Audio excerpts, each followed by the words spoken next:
Hey y'all, before we get to today's episode, one quick note for you. We're a little under 2 weeks away from putting on our charity event known as Train-a-Thon. Train-a-Thon is a 24-hour live streaming event where we basically provide content. Read that as people come onto our YouTube or we simulcast with other people's YouTubes, and we'll be doing things from running operations, working on T-track layouts, maybe a podcast or two thrown in there. And the goal is to raise money towards a charitable organization. This round of Train-a-Thon, we will be raising money towards the Children's Hospital of Philadelphia, also known as CHOP.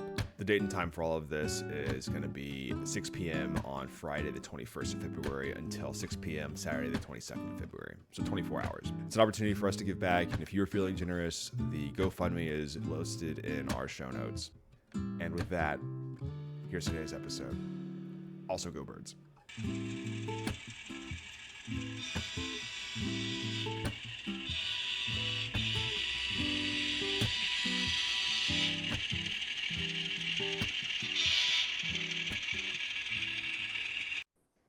There we go. Don't worry. Now Just we're because we podcasting. hit record doesn't mean the conversation stops. But Of Gotta course. get a good cold open. a slight cold open here. Yeah. So talking about Fire Sticks. So there I was in Grafenwehr, Germany, back in October 2017. I gotta go back and look at the pictures, but big major NATO exercise was going on, and we were controlling the LZ, and we're surrounded by army guys. Like there's an international contingent, there's a U.S. contingent, and we had friends in our group were American pilots who were assigned out to the heavy airlift wing out in Paha, Hungary, um, and they needed a fire stick. So one of our guys like got a fire stick from the BX on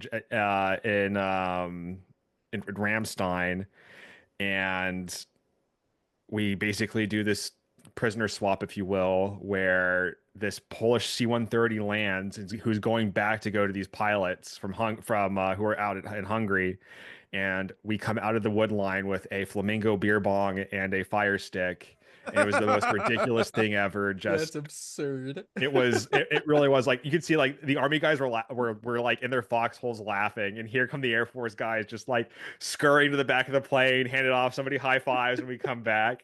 That's Oh, that's great. amazing. Oh yeah.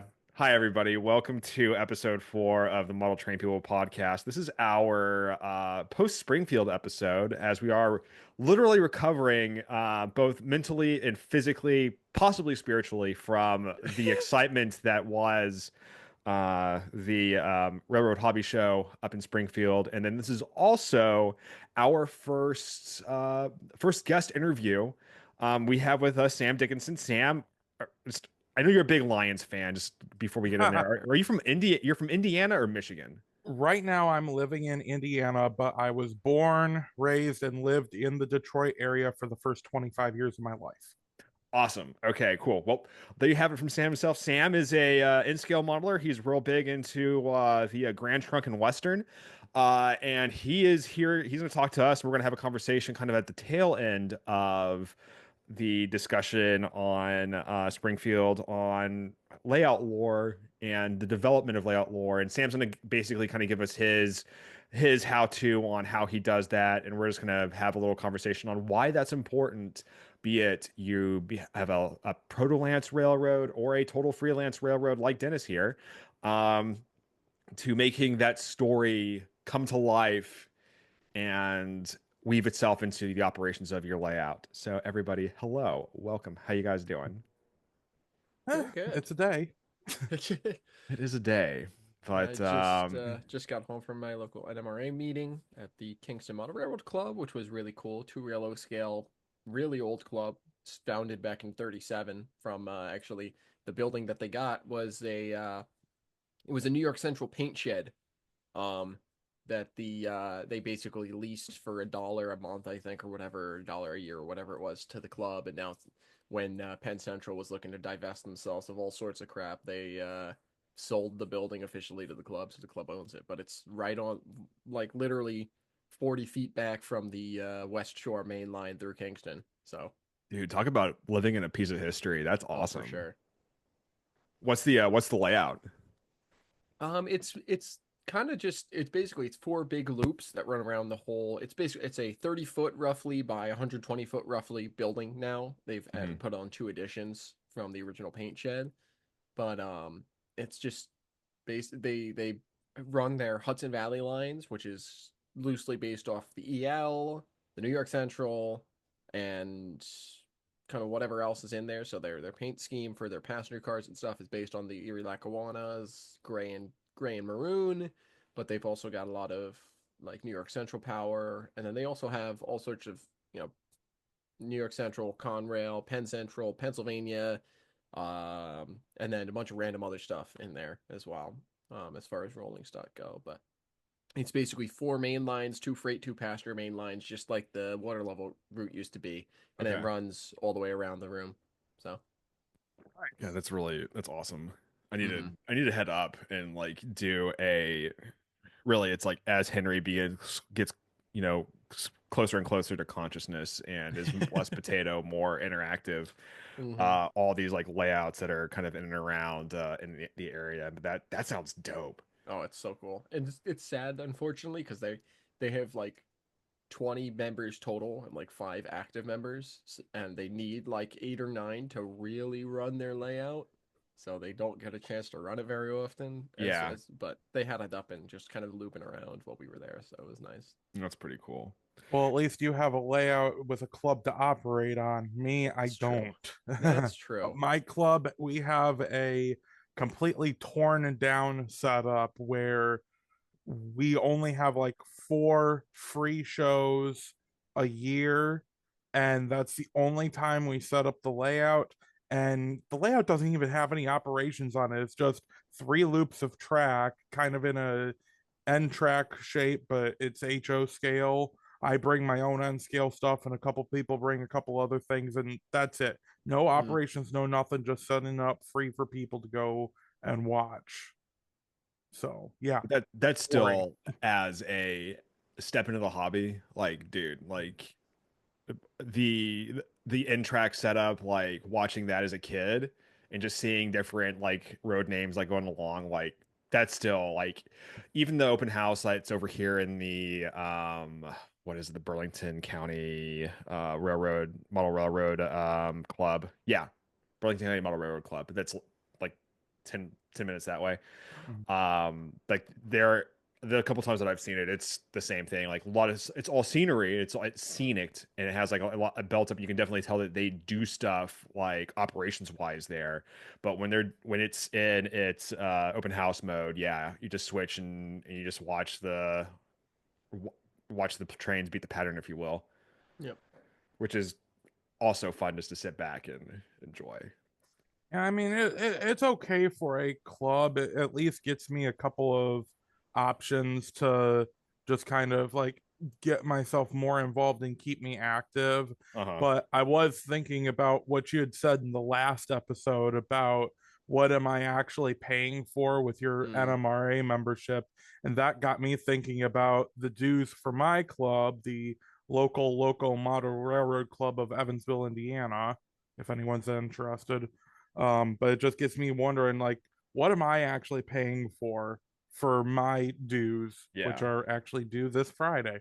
but on that too, I think like there's intrinsic value, right? Like you may not have it's like when we're getting ready to go do this, in 2 weeks, we'll set up and it'll probably just be the T track, a couple modules and then the 2x4 back here. But it's like there's even that there's only so much you're going to be able to do with that, but it's more the intrinsic of hanging out with people, breaking bread, the camaraderie that comes with it. So hopefully like there's at least that value to the club that you're part of, even if it is just a small, they may not have the infrastructure that like Dennis has access to with that building and that club.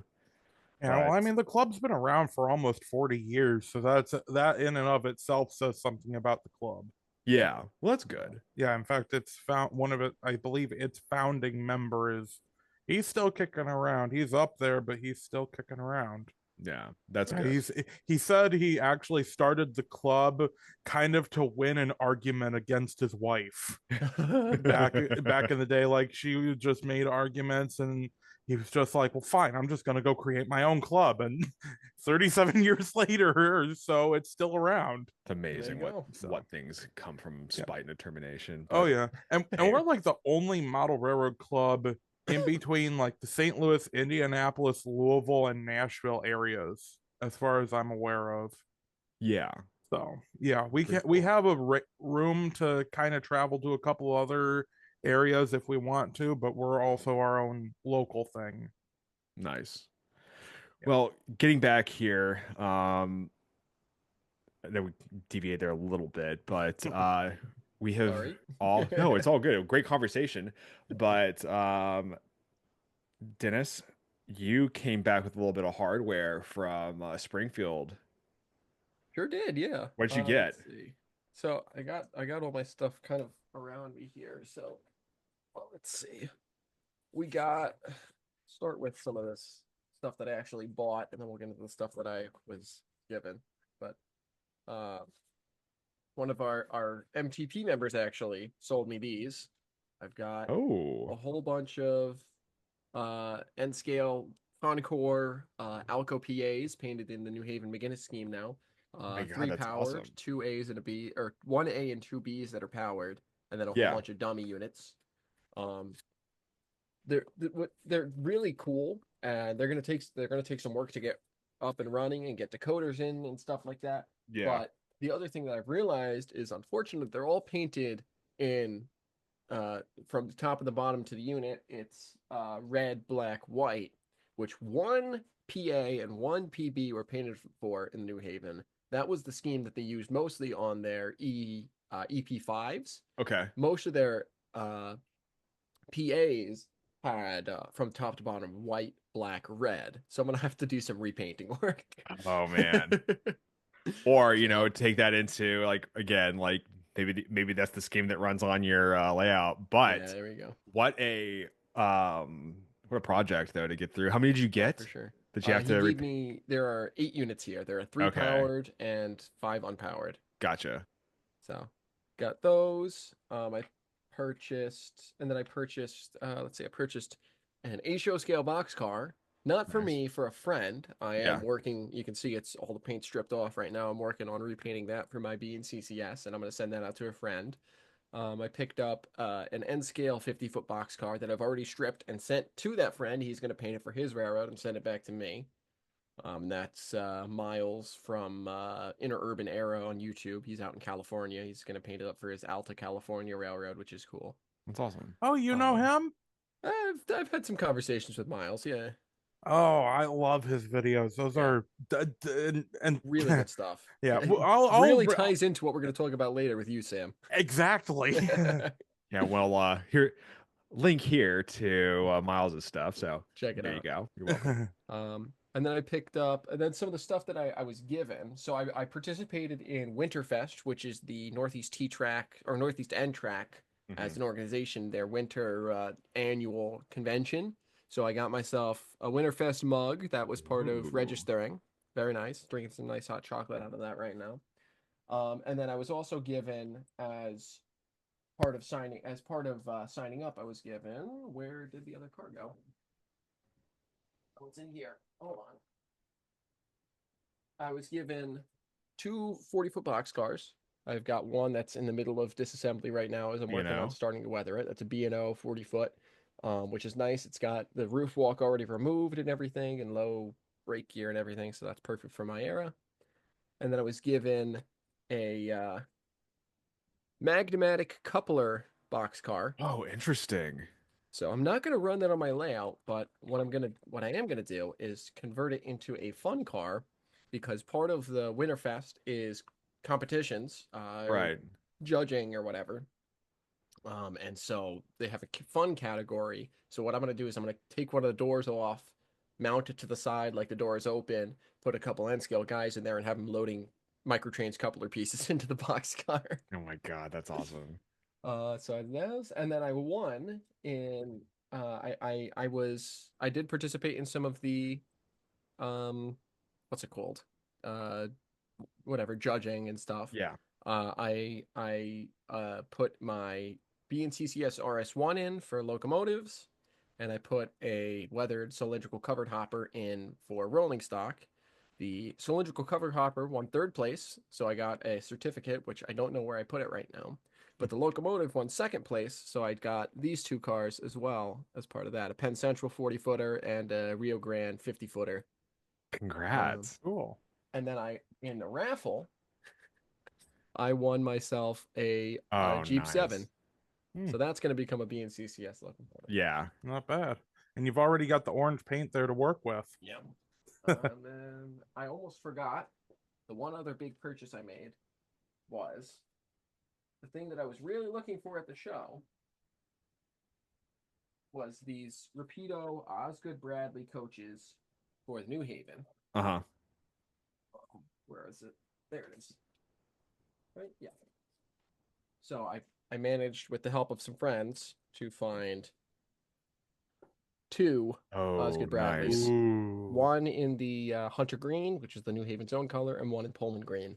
Okay. So Are those now lit I have- already? Yep, they come with the No Rapido kidding. magic lights or whatever they call it, with Oh, nice. magnet wands. So if I go ahead and open up the box here, take the car out, take the little magnet Okay, wand, fancy. you tap the roof, Oh, and the lights come on. wow. Oh, wow. That is amazing. Very nice. And I was able to find these at a really good price because they haven't been made in a number of years now. Like 9 or 10 years or so. Yeah. So Dude, I didn't realize that was a online, thing. they're- Like, that makes Online, sense with they're the pretty magnet, but expensive. yeah. But I was able to find these for just under MSRP, which is great. So good haul, good haul. Oh, and then I also got this shirt, which was nice. Hey. I got it from Mohawk Design, which highly recommend them because I ordered a shirt from them at the show. They didn't have it in my size, but I ordered it from them, I think it was last year. And it never arrived. It never showed up. So I went up to them this year and I was like, hey, just wanted to let you know, excuse me, I never got the shirt. And they were like, oh, I'm so sorry to hear that. We really apologize. We try and stay on top of that as much as we can. And I've never heard anything bad about them before this. So I went up to them and talked to them, and they were like, one, we're going to make the shirt for you at no extra cost and ship it to you for free. And two, because we feel bad, we're going to let you pick out another shirt for free. Making it right. I like So, it. Wow. great customer Impressive. service. Highly recommend them. They make some really good products. So, Good deal. and that was my haul. Better than that. Phenomenal haul. Congratulations on winning. You make me now. So, like, Scale Train just released their Jeep 30s, Oh man. and they have that CSX Slug.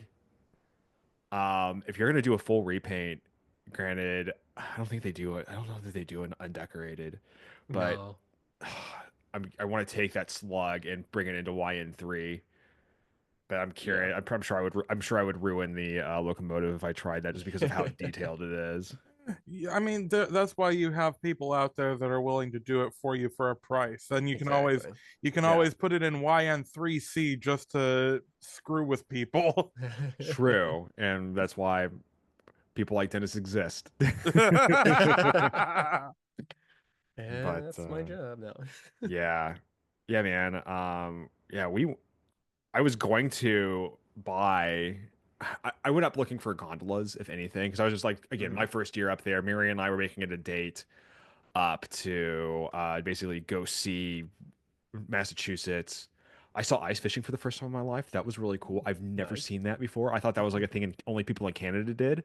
No. I didn't realize it got cold, like consistently cold enough in the Northeast to do that. So that was super fun to see. But there was like I came really close to buying a Norfolk Southern just like, scrap metal gondola, and I still needed to do the research on, like, hey, does it make sense if I have this on my rail? Like, basically, is it prototypical? Would it make sense for it to kind of be out in this area? And Does I it like fit? waffled, and Mary was like sitting behind me. She's like, dude, like, are you gonna get it or not? And it's like, no, I'm gonna put it down. And then, so I basically left with the experience of Springfield and seeing all the stuff, meeting a bunch of people, and Monday night, Mary looks at me and she's like, "Hey, dude, it feels like I just smoked 2 packs of cigarettes. Yeah, my throat is like on fire right now." I was like, "Okay, that's great." And then Tuesday, she gets super sick with a really high fever, COVID, Hmm. and then a day later, the baby got COVID, and then a day later, I got COVID. Ugh. Yeah. So yeah, I went to Springfield. I didn't get trains, but I brought something home with me. We're all finally getting over it. And then today, went over to Sattler's hobby shop over in Haddonfield, New Jersey, and ended up purchasing the Norfolk Southern gondola that I was going to buy at Springfield. There you go. Did you get a cheaper price or a more expensive price? Probably more expensive, but Sattler's got a great little shop. Blanking on the gentleman's name, or his last name's Sattler, but he's he's like a Navy vet from like the Vietnam era. Hmm. I think he served for like maybe a couple, like maybe 2 years, but his shop is literally there. He has no online presence. He's all word of mouth. It is all HO and in scale. And like if you run out, if something online like runs out, more often than not, he's gonna have it. Hmm. Nice. Just because again, he keeps the stock. He doesn't have that access to it. But it's a cool little it's a nifty little mom and pop shop that absolutely when I get an opportunity to I'll support. Hmm. So paying the extra charge that you wouldn't have at Amherst, you end up you're helping support the brick and mortar hobby shop. So Exactly. Exactly. it's justified. Yeah. Yeah. But yeah, I think that was it makes me super excited for next year. I'm actually thinking about going out there for my first time Hey. next year because I'd say this is the first year that I actually got semi involved in it just because I'm in MTP and it seemed like half the server was there. And I'm also now into ATLP and they're all Hmm. talking about it. It was just this whole thing. And it's like, gee, I feel like I'm missing out now. So Yeah. I'm already starting to do research like, okay, which Amtrak train can I take out there? Do I know anyone out there that might be able to help me? Do I have to bring any friends along with me? So on and so forth. So it's like Yeah. I've got a year of planning. Yeah, well, shoot. I mean, there's a lot between like what I want to see next year. Granted, I'm gonna have a completely different schedule. I'm gonna be on frankly an academic schedule next year. But God, if we can get like I know we talked about it early last year. It just didn't really come into fruition. I mean, obviously you and Matt having stuff on the layout out there, but getting a wing of that to be nothing but like MTP T-track modules. Mm, I think that would be really cool. yeah. Shoot, I guess the next big alligator to the boat, show wise for everybody is probably Novi. Yep. Oh, Novi. Novi, Novi. excuse Yep. me. Novi. Yeah. I actually Um, learned a and fun then fact I'm gonna about be at that. that one. oh yeah, Learned a fun. as you should be, man. That's like your Yeah. backyard. It's your backyard, man. Of course, I'm always anything that involves Detroit or Pere Marquette Station number 6. Of course, Yep. I'm gonna go. Yeah, Yeah. that's Yeah. that's the fun fact I learned. I was chatting with someone at the NMRA booth because I was volunteering there for a little while over at Amherst. And I was chatting with one of the guys from the area, and he was like, "Do you know why Novi is called Novi? It's because it was Paramarquette Station number 6, Novi." Yep. Nice. That's Yeah. cool. So Um, yeah. and then what the rumor like we were talking about Chattanooga with Yep. um is it Faye? Is that his name? Am I Yeah, remember? Fei Chin. Yeah, Fei He's the Chen. T-Track guy. Yeah, yeah. And apparently, like he was like, yeah, we gotta get in there. And then like a week later, it sounds like Chattanooga is full up. Like they have Yep. no more spots for for T-Track modules. So they Yeah, at least they're on fully paper booked. will have the largest layout on record. So that's gonna be a lot of fun to go see. Yep. And then we got also Kansas City with the Yep. NCL NSC convention convention. coming up this year. Yeah. So Well, I think I'm conventioned out after this one, but Sam, sounds like you have at least some plans to go see stuff in your neck of the woods, and Mhm. so Sam, tell like tell me about your foray into the hobby, man. Like, what do you do? I know we kind of gave you the cold open here of you're from the Detroit area originally. By the way, I got family in Dearborn, Romulus, and Waterford, so kind of know the area. But definitely not to probably the extent that you do. But yeah, man. So let's talk to me about what you do in the hobby. So I got into the hobby because of my grandfather. He's a U.S. Air Force major. He was stationed out of Selfridge, which was actually on a Grand Trunk Western spur branch that served the base. It served their power plant and also occasionally brought equipment and stuff in. And he had grown up in the West Virginia coal fields, so right on the Baltimore and Ohio. He was a huge B&O, C&O, Western Maryland chassis system rail fan, and he had stayed a rail fan all his life. And while he had three sons, none of them really picked up on it. Like they shared an interest in it occasionally, but it wasn't anything like they started modeling it or anything. Hmm. And even my grandpa was never able to build his own model railroad. But I was his first grandson. And for my second birthday, he bought me a wooden Edward number 2 Thomas Tank Engine toy. That's Mhm. cool. And my parents were like, is that really okay for him? But once they realized how enamored I got with it, running it through that orange shag carpet that was on the floor of our mobile home, they're like, okay, it keeps him occupied. We don't have to worry about him. If we want to know where he is, just follow the tracks in the carpet. And so they started getting me more and more, and I started just building more and more layouts. I think it was either, oh, what year was it? I was like 5 or 6, I think 5-ish. I actually got a Brio Engineers Award from making a interesting track design and submitting it to them, and I got That's pretty a cool. gift certificate to the Whistle Stop Hobby Shop there in I believe it was Grosse Pointe on the right on the north side of Detroit, and I just went from there. I got my first N scale trains for, I want to say, either my 8th or 9th birthday. I remember that one because my dad had a small collection of N scale, but he never really used it. And so I was always interested in it. And when I got the gift certificate, I said I wanted to do N scale as well because it was all the same, all compatible. Mhm. And I remember I had a couple of options. They were all Bachmann locomotives because I had a tight budget back then. But they Yep. were Bachmann locomotives. And I remember the one I picked was a Norfolk Southern GP50 high hood. And I remember picking it not because it was my favorite, but because it was different from all the others because it had the high nose. Yep. Yeah. And then I just started getting a few more things here and there and just kind of grew. I kept it, unlike some people, I actually kept it all the way through high school. I actually tried to create a model railroad club in high school, but I was always considered the weird one out because I liked trains and it didn't kick off at all. Like I had like 4 people at the first meeting, not counting myself or the teacher, and then no one showed up after that. Hmm.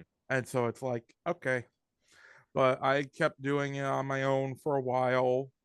And when my grandfather did pass away, my aunt decided and grandma decided to divide his N scale collection up between me, 2 of my brothers, and one of my cousins. Yeah. And my 2 brothers didn't really care for any of that stuff, and they knew I liked it, so they're just like, you just have it, we don't care about it. My dad was trying to get me to pay them for it. He's like, oh, you need to pay them for it, it's not fair for you to take them. But it's like, they're giving it to me, I'm not going to complain, and if they don't want any money off of it, that's their choice. But I ended up taking those trains. I kept some of them, but others, it's like I knew what I wanted to model. I wanted to model the Grand Trunk because I grew up right there off the Mount Clemens subdivision. I wanted to model that, and all I had was a bunch of this West Virginia N scale stuff Hmm. from like the 70s to 90s, and it's like I can let go of some stuff. I'll keep a few things just in honor of him and let the rest go. I can trade it up, get the stuff I want. And I eventually got myself to where I am now, which is modeling a rendition of the Grand Trunk Western that was successful in merging the Milwaukee Road in 1986. Dope. Yeah, I ended up moving out of Detroit in 2018, lived down in Nashville for about half a year, and then moved up to Evansville, Indiana.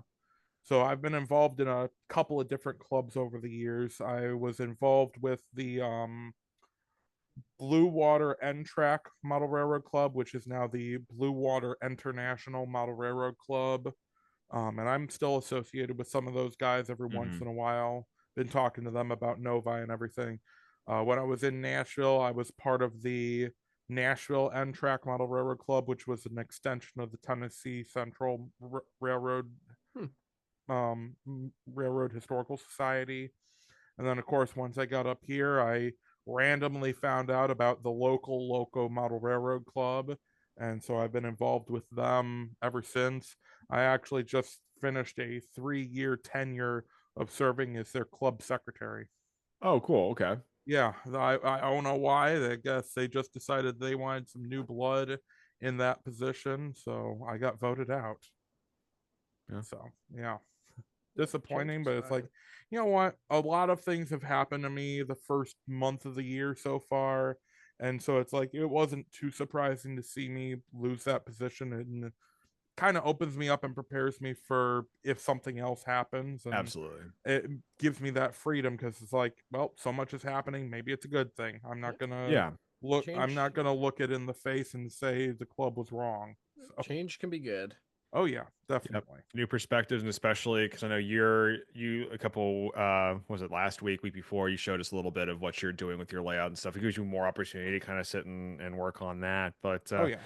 so talk to me a little bit, like your big thing, obviously, since you are doing the Grand Trunk in Western that kind of exists into the I wouldn't say modern era, but for lack of a better term, modern era. How did you come to that? Like, what made you want to protolance that? So, like I said, growing up in Detroit area and in Port Huron, Michigan, um, I was surrounded by the trunk. Yep. I grew up the tail end of the Grand Trunk Blue era, the tail end of the Grand Trunk cabooses. I have vivid memories of my mom and me taking my dad across the tracks in Roseville over to Macomb Community College, and we'd always cross the Mount Clemens subdivision. Almost always, there was at least one train somewhere down the tracks that we could see. And the Mount Clemens subdivision going north out of Detroit, it's a straight shot, so you can see trains miles down the track, and it usually Mhm. gives you time. Right. And my mom would always say, if it's close enough on our way back, we'll stop there.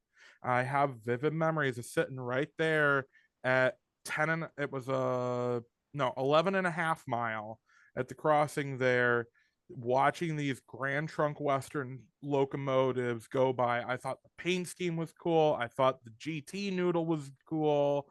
I thought everything about it was cool. When I moved up to Port Huron, the house that my parents chose was smack dab in between the Mount Clemens subdivision and the Flint subdivision. I could hear both tracks from my house. I was a walk or bike ride away from the Flint subdivision, so I could always go there. Every time we went into town, we would always go right past Tunnel Yard. Hmm. And just growing up around the Grand Trunk, I fell in love with it. Mhm. Yeah. And as I was growing up, getting older, I started to get an interest in like creating fictional railroads. I still remember my very first one. It was, I took over the entire Duluth South Shore and Atlantic and filled it with every Alco, Baldwin, and Fairbanks Morse locomotive I could think of, to the point that it had absolutely no rhyme or reason. Yeah. But just because I thought the rarer locomotives were the coolest at the time. And that's evolved into other things that I'll explain in later. But when I got involved in the Port Huron and Detroit Railroad Historical Society, may it rest in peace, I learned a lot about the railroads in the area. And that's also where I learned about when the Grand Trunk Western was trying to take over the Milwaukee Road in the early 1980s. And I thought that concept was so cool, especially considering how the two kind of flip-flopped. The Sioux line, which was owned by Canadian Pacific, took over the Milwaukee Road, sold to the Wisconsin Central, and then Wisconsin Central came CN. So it's kind of like the two reversed places. So I'm like, what if we reverse that?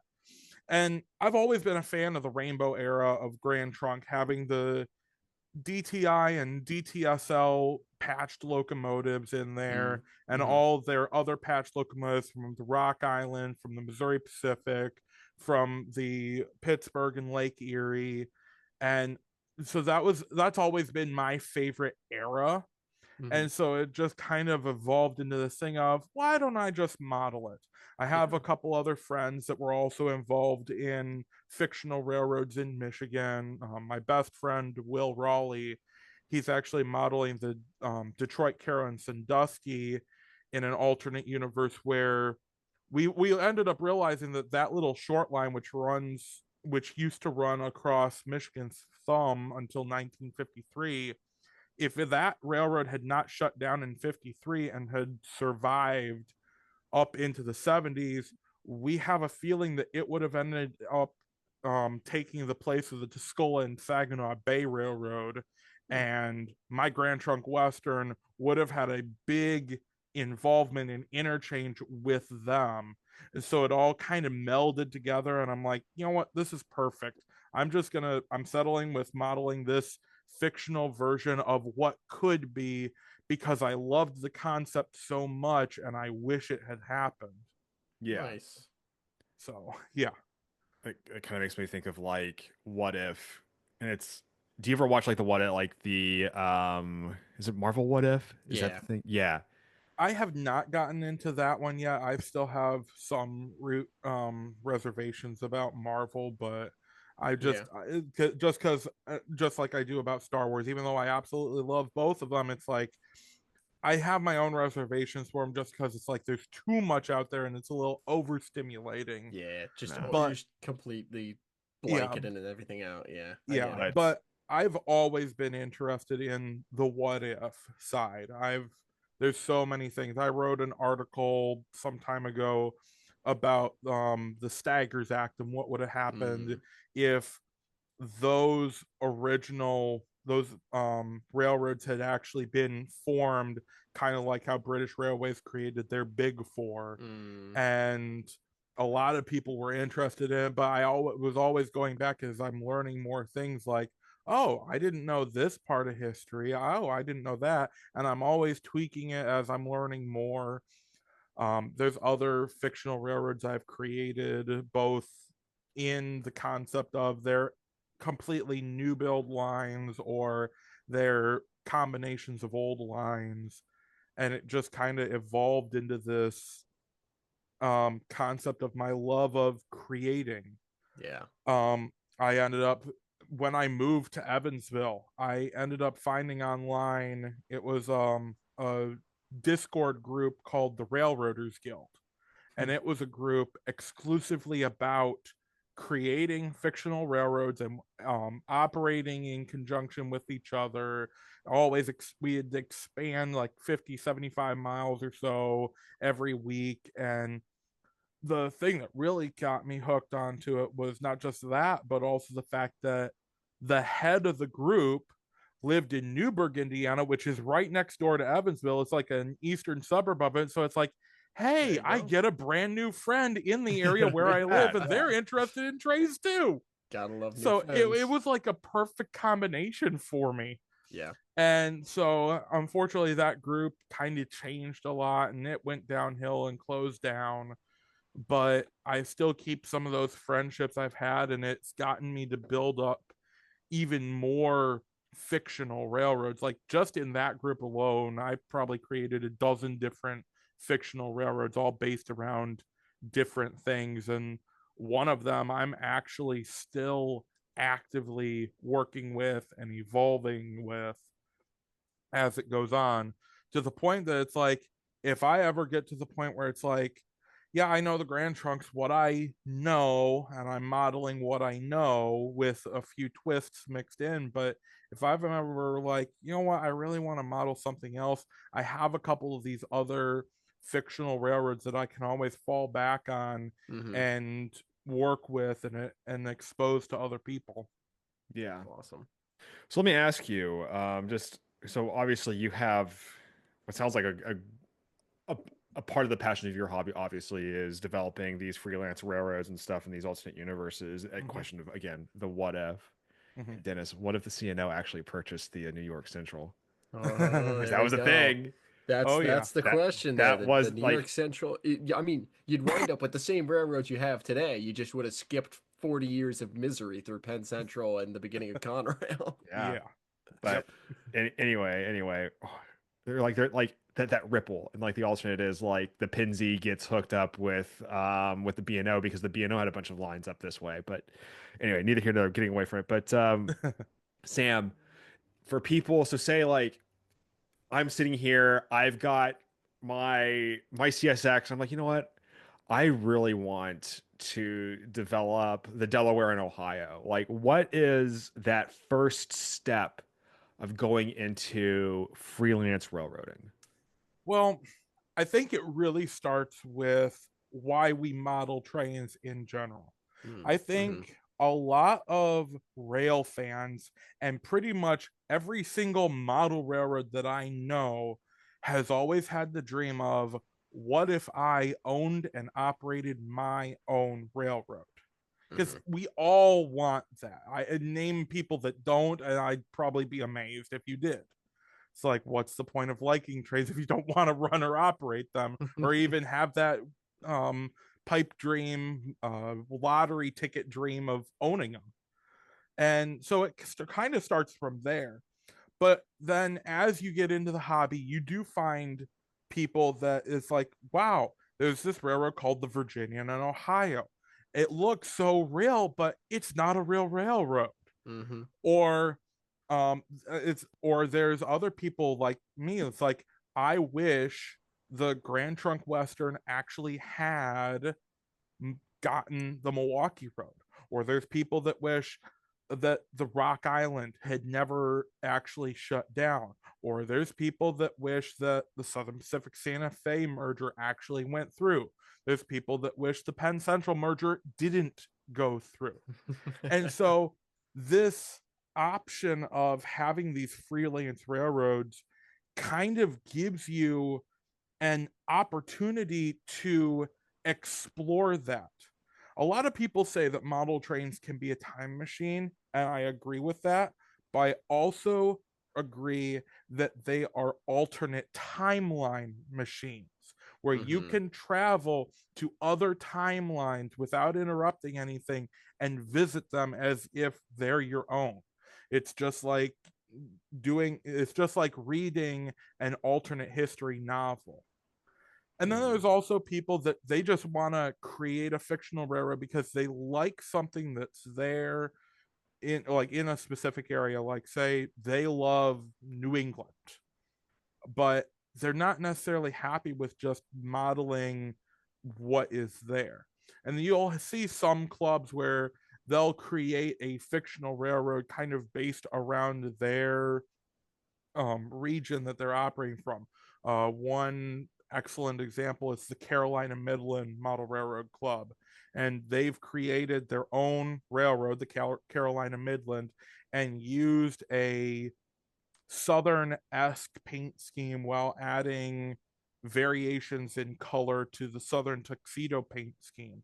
And even though that railroad in and of itself doesn't have like a specific timeline or anything, it still creates that interesting level of expressing itself in its own time and its own place, and just giving people that freedom to do almost whatever they want while still being inclusive to everyone in the area. Yeah. And I think that expressing, I mean, for me at least, that expressing myself part was a big part of why I chose to do, kind of protolance freelance stuff. Mm-hmm. I really enjoyed the learning about, like, but the big one that I kept seeing in the magazines when I was first getting into the hobby was Eric Bruman's Utah Belt. Mm-hmm. And just seeing this railroad that's, he came up with his own, what he wants the engines to look like, and what he wants his own logo to look like, and what would my railroad look like, and expressing yourself through that. And I was like, that's really cool. I want to do that. And by taking that, I mean, I kept the same name and everything. I've changed what the railroad is a couple times, but I've been able to keep that same idea of expressing myself and making my own kind of idea of what a railroad is. So combining a couple things that you said there, and that's all kind of become the BNCCS. So Yep. So Yeah, kind of, it's so bottom line then, it's the gist of it though is finding something that you like, finding a point in time, wherever that is, and then deviating from that, and then letting that become the canvas to basically do what you want. yep, yeah. exactly. And it's like some of it could also be coming from the fact that some people really do like to just create. There are Hmm. people that love to custom paint their own locomotives. As much as they may have their favorite prototype railroads, they love the idea of creating something new, freshly painting their own locomotives. It kind of gives them a little bit of a pride in saying, I built this, this is my own creation. And it kind of evolves from there. And they just look at, like, how can I express this even more? And one of the great ways of doing that is by just coming up with and creating your own fictional railroad. I know a lot of people prefer the term freelance railroad, but I really like the phrase fictional railroad or Hmm. alternate history railroad, just because to me, in a lot of senses, that applies to it a lot better than some of the other terms. Hmm. Like, people might not understand, well, what does freelance mean? But if you tell someone, oh, it's a fictional railroad, they'll be like, oh, that's cool. And I mean, even looking at other things, it's like, let's look at where I first got involved in trains. I think this is even a great analogy as I'm thinking of it right now. Well, my first model train, Thomas the Tank Engine. Thomas the Tank Engine was, and his railroad actually was a fictional railroad. The Yep. Reverend W. Audrey created the Northwestern Railroad on the island of Sodor. He actually created the island of Sodor in the British Isles to give his stories their own place in time and history, so that he could build it the way he wanted while still keeping himself within certain guidelines. Yep. And he ended up building the Skarloey Railway and the Arlesdale Railway and the Coldefell Railway and Mid Sodor, and all the stuff that has evolved from that is all started because someone said, you know what, I want a fictional railroad to set my stories in. Yeah. And it's amazing how far that has gone. And I tell you that storytelling, I mean, that's something I hear a lot when myself and other freelancers like you talk is it's, I mean, all the model railroad is telling a story, Oh yeah. but especially with freelancing, you get to really set the bounds of that story Mm-hmm. and the era of that story and the characters of that story. In some cases, Oh, inventing characters for your story. oh yeah. And, having the ability to do that. And the thing that I really enjoy about it is linking your story to other people's stories. On Oh my yes. railroad, I've got 5 or 6 other fictional railroad boxcars on there, and that allows this community of freelance and fictional railroads to reinforce each other and uh, lend each other legitimacy. Yeah. Oh yeah. I mean, and it's amazing how influencing some of the pre-existing fictional railroads have been, like Al McClellan's Virginia and Ohio. That is Mhm. so influential. I can't remember their names, but I had gone out to an open house for the Gateway NMRA out in the East St. Louis area. Mhm. And one of the options for that was going to a layout where a group of gentlemen, a father and son, were modeling the Alton district of the Illinois Central Gulf. Mhm. And on that layout, they have Allegheny Midland and Virginia and Ohio locomotives and freight cars on their layout. And then just I think it was 2 weeks ago, I was up in Michigan for a slideshow in Durand, heart of Grand Trunk Western Territory. And in Durand Union Station, they have a huge HO scale model railroad.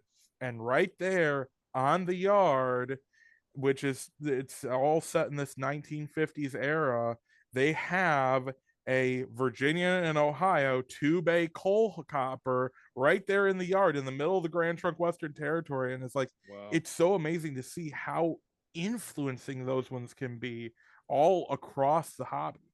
And just, I mean, even with the storytelling going all the way back Mhm. to Frank Ellison and the Delta Lines, Mm-hmm. he was one of the first people to really publicize a fictional railroad, and he was the one who came up with a lot of the terms that link, a model railroad to a stage where the trains Yep. are the actors and your scenery is your setting.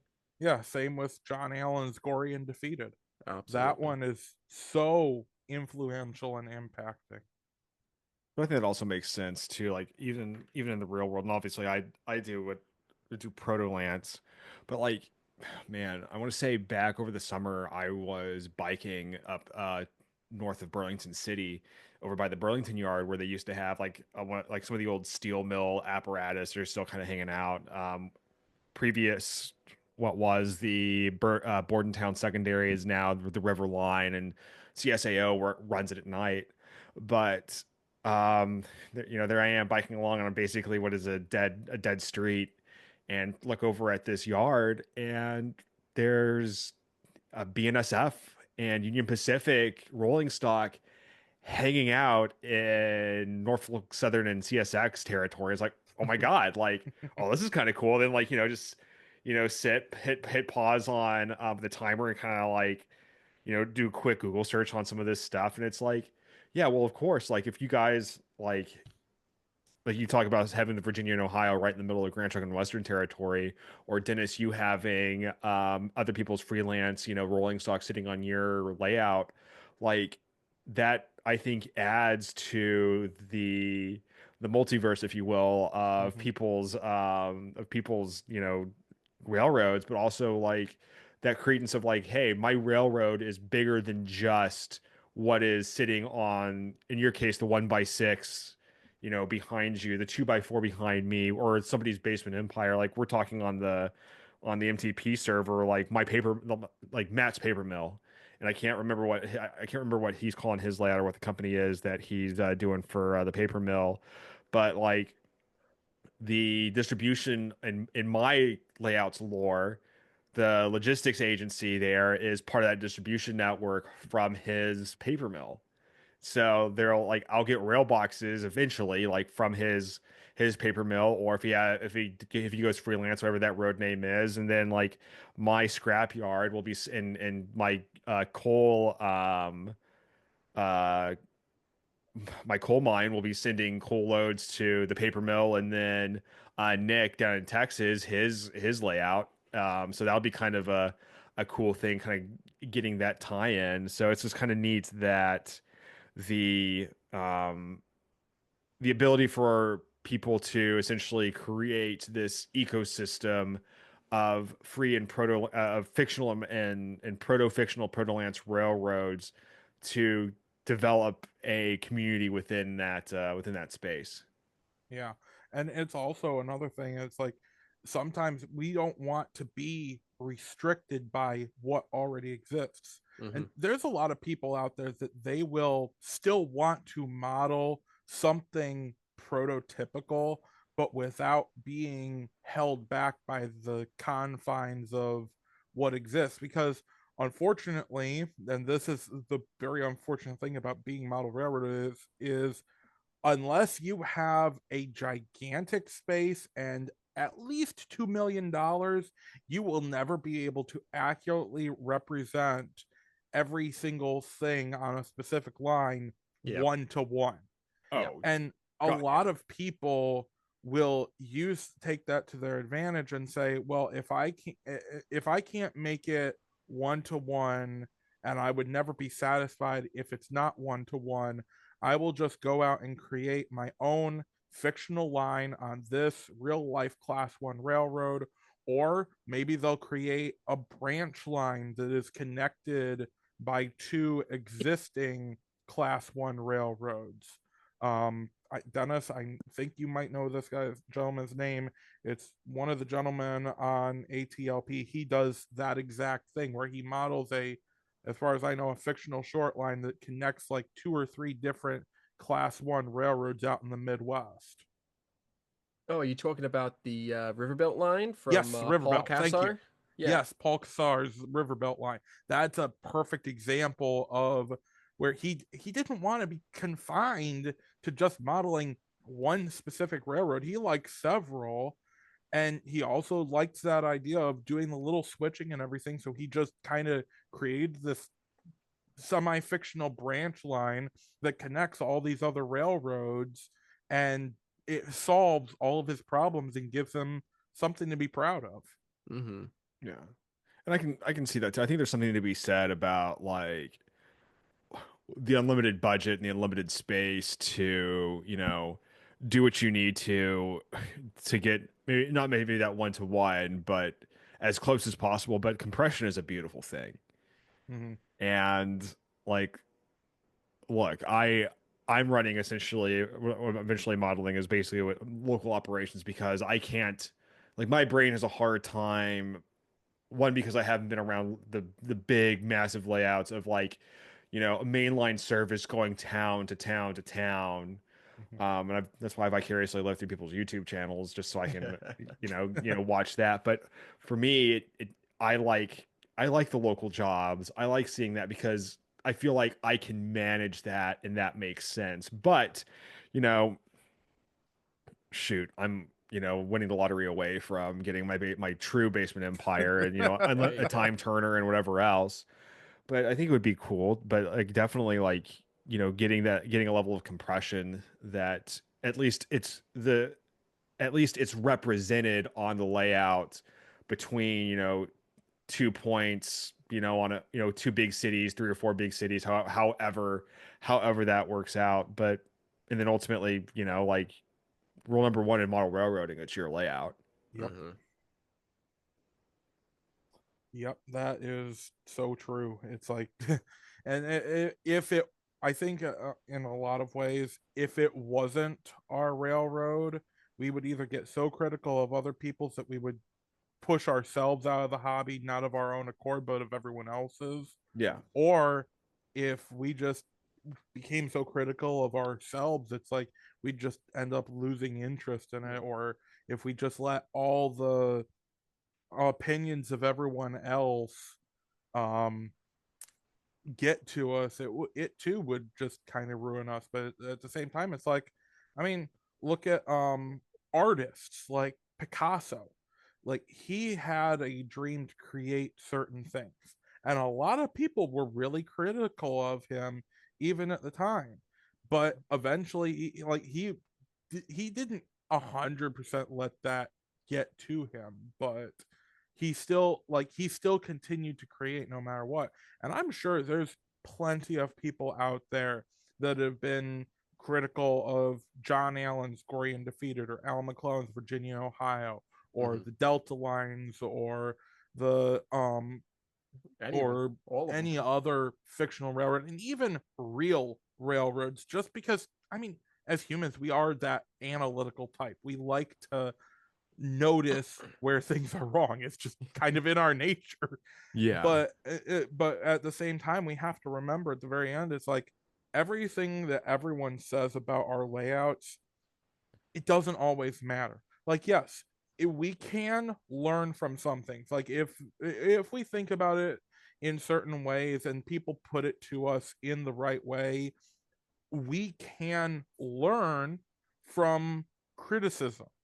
But at the same time, if we let every single piece of criticism get to us, we will never be successful in this hobby, to the point that we're just like, you know what, this hobby isn't for me anymore.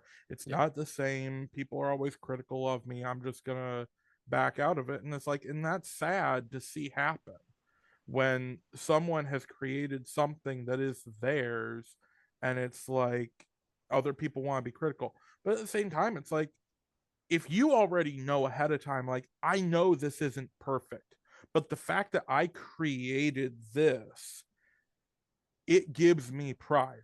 Like, Absolutely. like my Via Rail LRC that I just built. This is my very first kit bashed locomotive. I took a Del Prado LRC shell, put it on a Tomix frame, and slapped a Microtrains coupler on the back of it. I had to do a little bit of chiseling away at the shell, a little bit of adjustment to the frame, and a little bit of painting.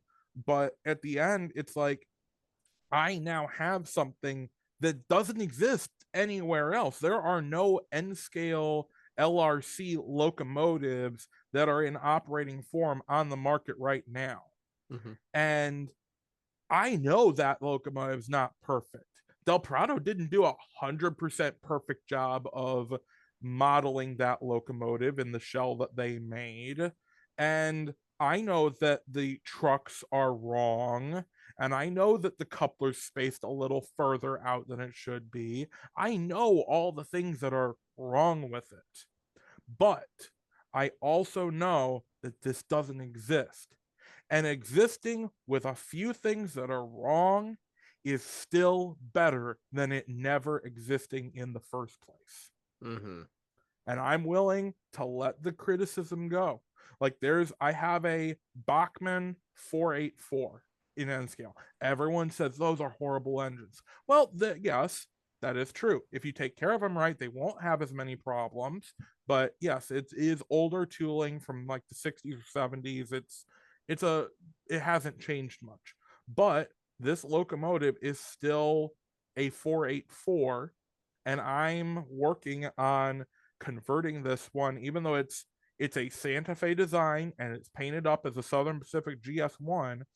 I'm going to take that and repaint it into a model of GTW 6325 so that I can finally have an N scale Grand Trunk Western steam locomotive.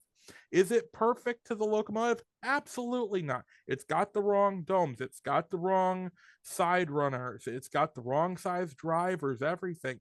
But if I take the time to do the certain details that I need for that, I can still make it to a point that it's pleasing to me and will at least give me that representation of something that does not exist in the first place and never would exist.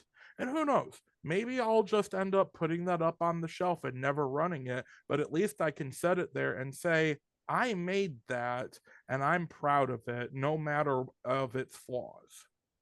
And the moral of the story is, F the haters. Do what you Mm-hmm. I don't know about that. I'd say listen to them, but don't let it get to you. Exactly. Yeah. So, Every bit of criticism, whether it's good faith, bad faith, always has some little nugget in there that you can take away, even if it's just, well, that wasn't worth listening to.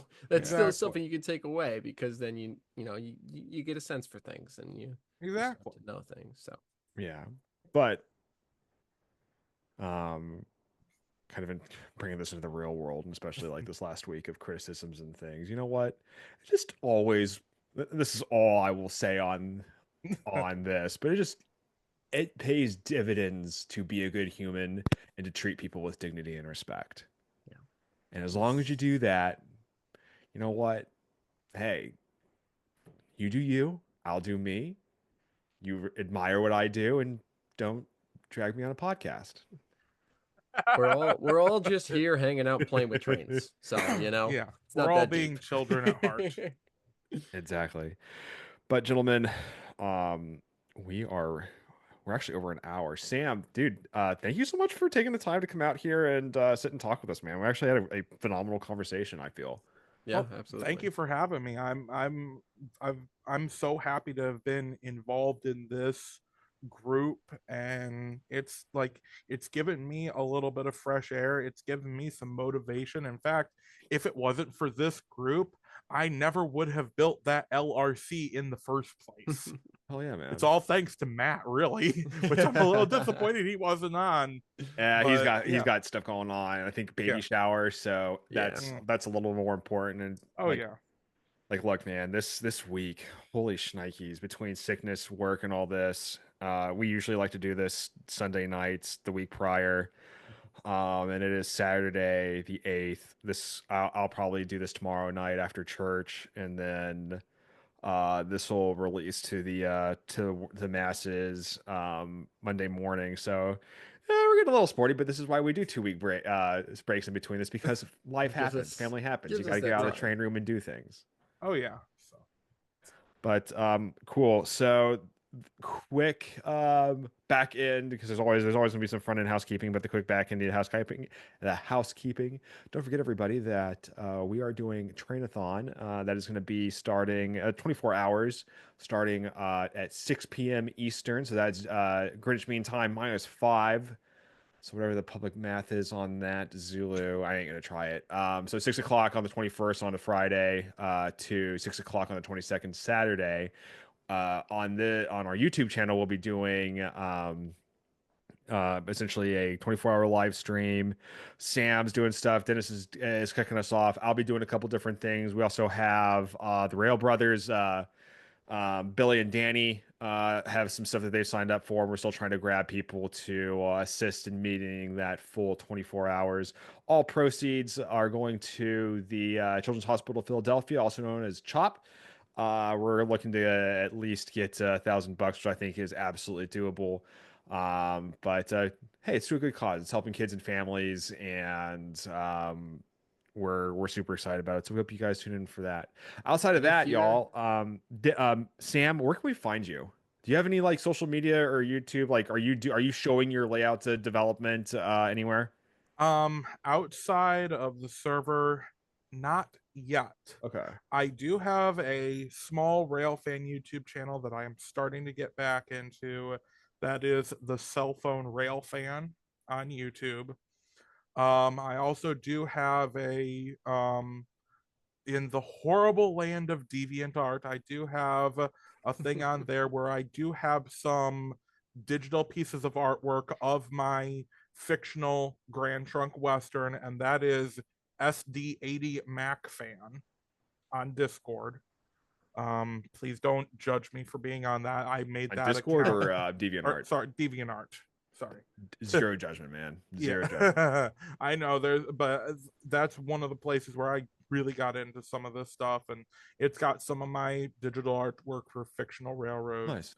I'm looking at possibly creating something else specifically for model trains, whether that's going to be on the Cell Phone Railfan or something else. I'm not sure yet, but those here on the server and those two places are right now the places you could find me. And on the 21st and 20, or on the morning of the 22nd here in EST, you can find them right here on the Model Train People YouTube. Yep. And Cool, ironically, I'll be working on something that also involves fictional railroads with my T-track module of the fictional Northwestern Railway. Nice. So Oh, yeah.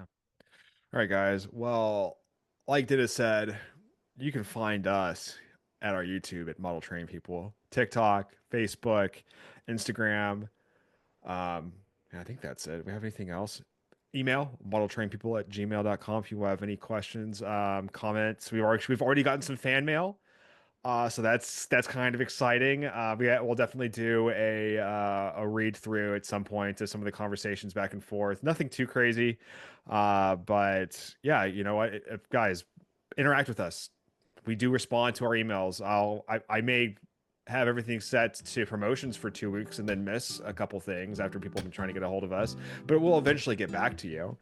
But anyway, y'all, I think that is it. Again, this is Model Train People. I'm Eddie, Dennis, Sam. Guys, thank you so much, and you guys have a wonderful week, and go Birds. Enjoy the Super Bowl, y'all. Yep.